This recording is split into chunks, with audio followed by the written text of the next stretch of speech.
হরে কৃষ্ণা, রাধে রাধে। নমস্কার বন্ধুরা, আমি চন্দন মল্লিক। কেমন আছো তোমরা সবাই? আশা করছি তোমরা সকলে খুব ভালো আছো, আমিও খুব ভালো আছি। বন্ধুরা, আজকে আমি একটি বায়োগ্রাফি রাইটিং তোমাদের সাথে আলোচনা করব।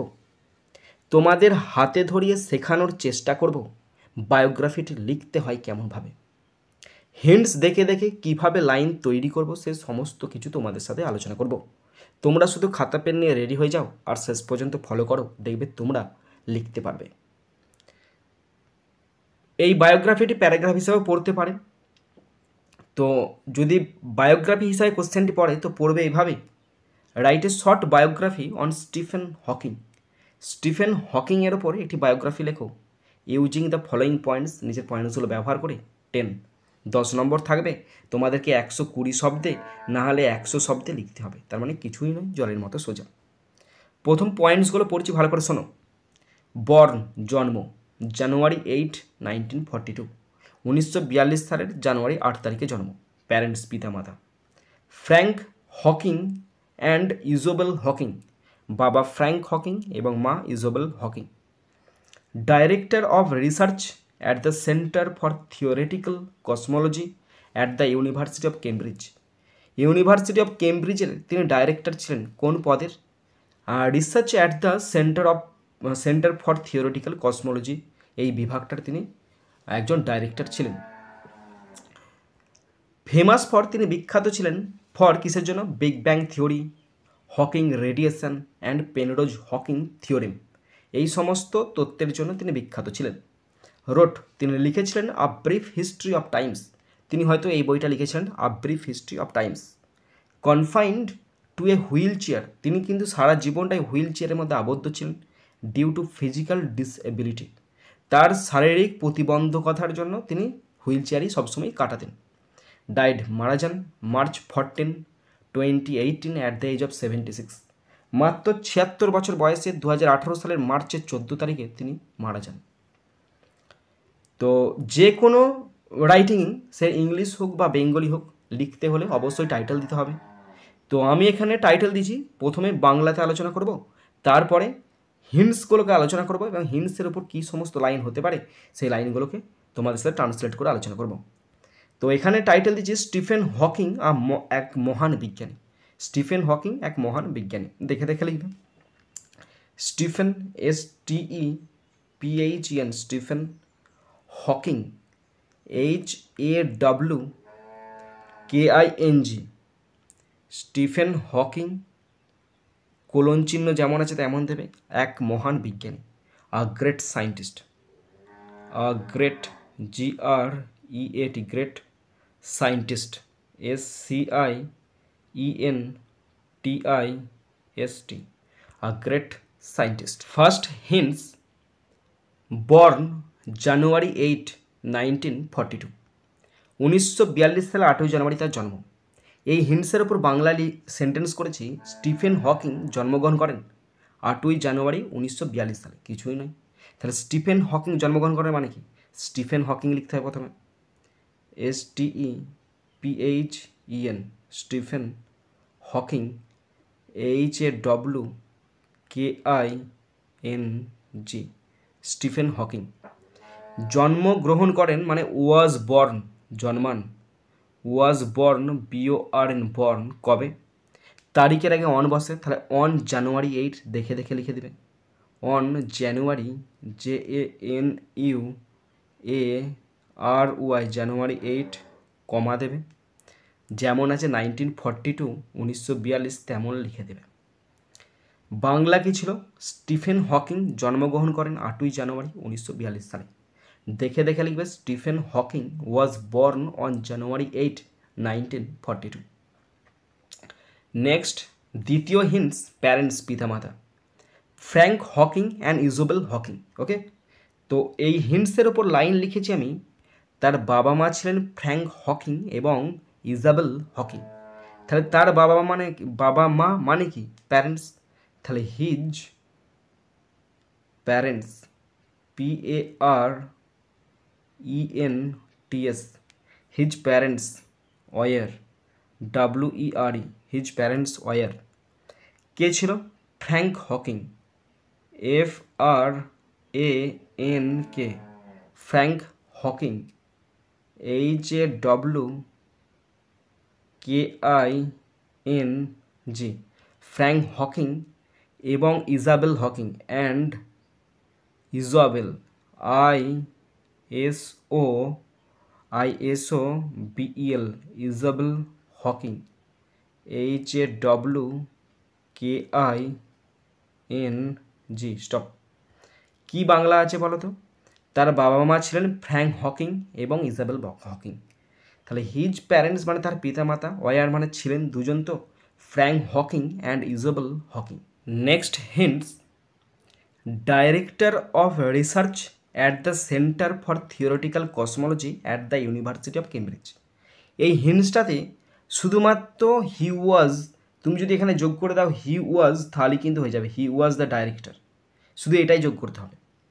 তো এই হিন্টসের ওপর বাংলা আছে কিছুই নাই, তিনি কেমব্রিজ বিশ্ববিদ্যালয়ের সেন্টার ফর থিওরিটিক্যাল কসমোলজির এর গবেষণা পরিচালক ছিলেন। তাহলে দেখো যেটুকু দরকার আমি সেটুকু লিখছি, হ্যাঁ, যেটুকু দরকার সেটুকুই লিখব।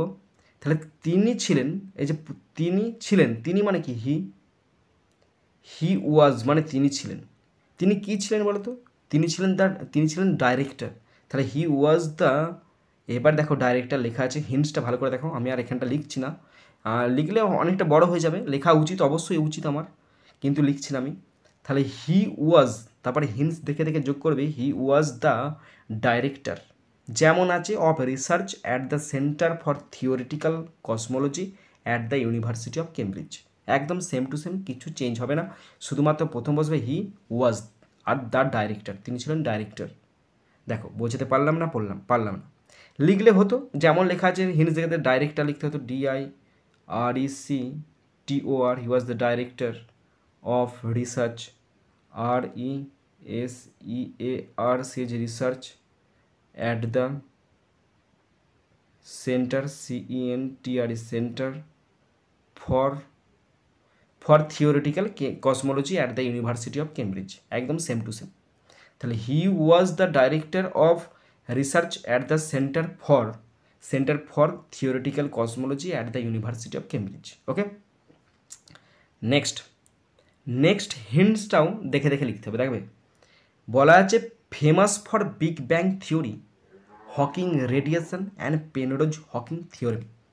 মানে তিনি পরিচিত ছিলেন কিসের জন্য? এই তিনটে জিনিসের জন্য, big bang theory, Hawking radiation and Penrose Hawking theorem, এর জন্য তিনি বিখ্যাত ছিলেন, তিনি বিখ্যাত হয়ে উঠেছিলেন। বিখ্যাত ইংরাজি ফেমাস লেখা আছে, শুধু বাংলাটা দেখো কি লেখা আছে, big bang theory, Hawking radiation এবং পেনরোজ হকিং উপপাদ্য তাকে বিখ্যাত করে দিল। তাকে বিখ্যাত করে দিল মানে কি? হি বিকেম ফেমাস। তাহলে তিনি হয়েছিলেন ফেমাস, তাহলে he became, BECAME, he became. এবার ফেমাসটা বড় হাতের আছে, এখানে হিন্টসটা শুরু হয়েছে, তুমি ছোটো হাতের করবে, হি বিকেম ফেমাস, FAMOUS, হি বিকেম ফেমাস। তারপর কি লেখা আছে? ফর থেকে দেখে দেখে তোমাদের লিখতে হবে, ফর থেকে দেখে দেখে, যেমন সিঙ্গেল কোটেশন আছে, সিঙ্গেল কোটেশনের মধ্যে দেখে দেখে স্টপ, শেষ পর্যন্ত লিখতে হবে। তাহলে he became famous for big bang theory, Hawking radiation and Penrose Hawking theorem. Next hints, wrote a brief history of time. তিনি এই বইটা লিখেছেন, wrote a brief history of time. তাহলে বাংলাটা আছে দেখো, তিনি বিশ্বখ্যাত বই a brief history of time লিখেছিলেন। তাহলে তিনি লিখেছিলেন, তাহলে হি রোট, তিনি লিখেছিলেন, WROTE, হি রোট, তিনি লিখেছিলেন কি বই? বিশ্বখ্যাত বই, তার মানে কি? The famous book, the famous, FAMOUS, famous book. He wrote the famous বুক, কি বই? সিঙ্গেল কোটেশনের মধ্যে লিখবে a brief, BRIEF, a brief history, HISTORY, history of time, TIME, কোটেশনটা বন্ধ করে দেবে, stop.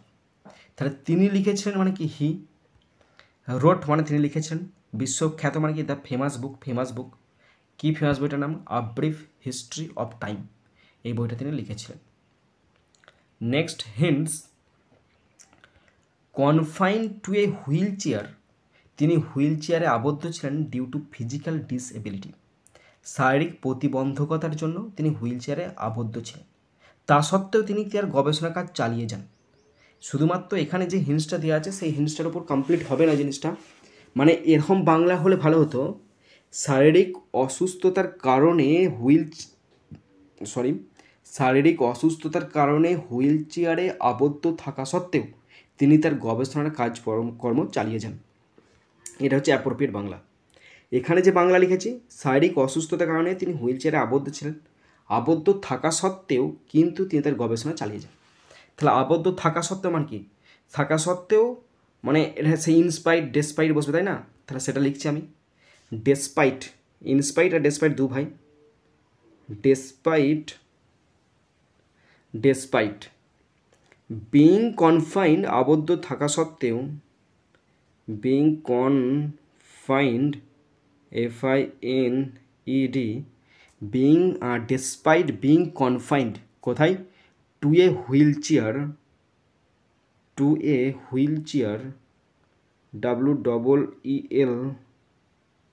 WEELCHAIR, despite being confined to a wheelchair due to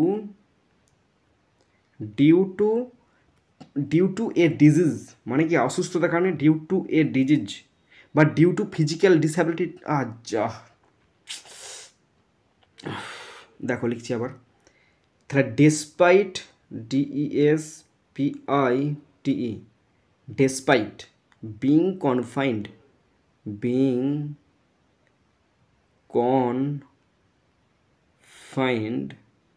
কোথায় আবদ্ধ থাকছে, to a wheel chair, WHEEL wheelchair, despite being confined to a wheelchair due to physical disability, PHYSICAL, due to physical disability, ABILITY,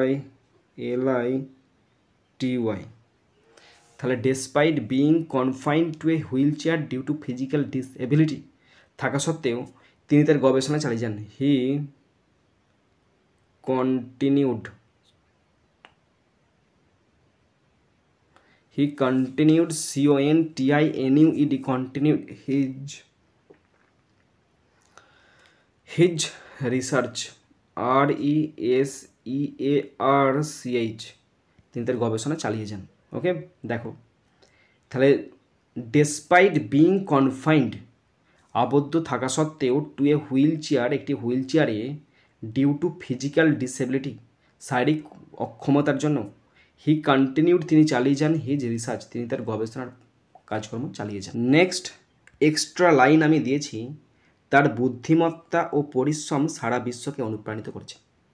তার বুদ্ধিমত্তা মানে কি, his intelligence,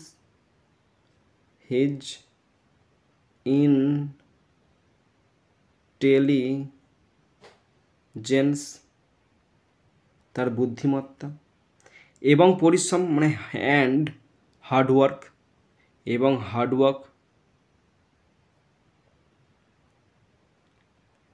তার বুদ্ধিমত্তা মানে হিজ ইন্টেলিজেন্স অ্যান্ড হার্ডওয়ার্ক অনুপ্রাণিত করেছে, মানে কি ইন্সপায়ার্ড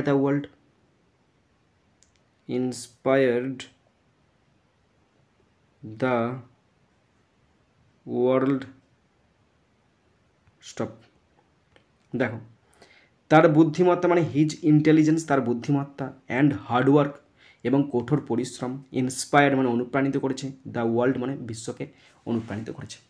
তাহলে his intelligence and hard work inspired the world, বিশ্বকে অনুপ্রাণিত করেছে। নেক্সট লাইন এবং নেক্সট হিন্টস, ডাইড, মৃত্যু, March 14, 2018 at the age of 76, মাত্র 76 বছর বয়সে 2018 সালের মার্চের 14 তারিখে মারা যান। তাহলে তিনি মারা যান মানে কি, হি পাস্ট অ্যাওয়ে, তাহলে হি মানে তিনি, পাস্ট অ্যাওয়ে মানে মারা যান, পাস্ট অ্যাওয়ে, তিনি মারা যান কবে, তারিখের আগে অন বসবে, অন March 14, 2018, 2018 সালে at the age of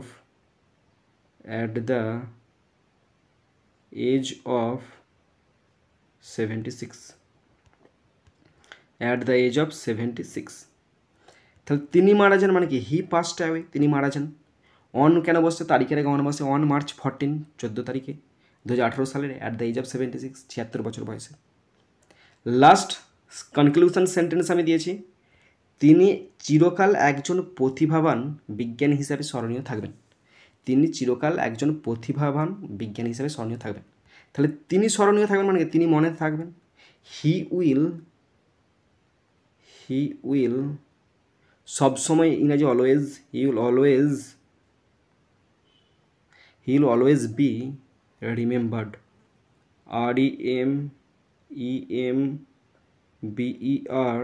REMEMBERED, he will always be remembered, তাকে মনে রাখা হবে অ্যাজ এ জিনিয়াস,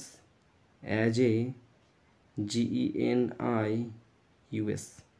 তাহলে he will always be remembered, তাকে মনে রাখা হবে অ্যাজ এ জিনিয়াস, একজন জিনিয়াস হিসাবে।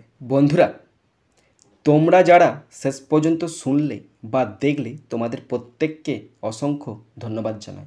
বন্ধুরা, এখানেই শেষ করছি ভিডিওটি। সুন্দর থাকবে, সুস্থ থাকবে, take care, thank you, Jai Hind, Bande Mataram.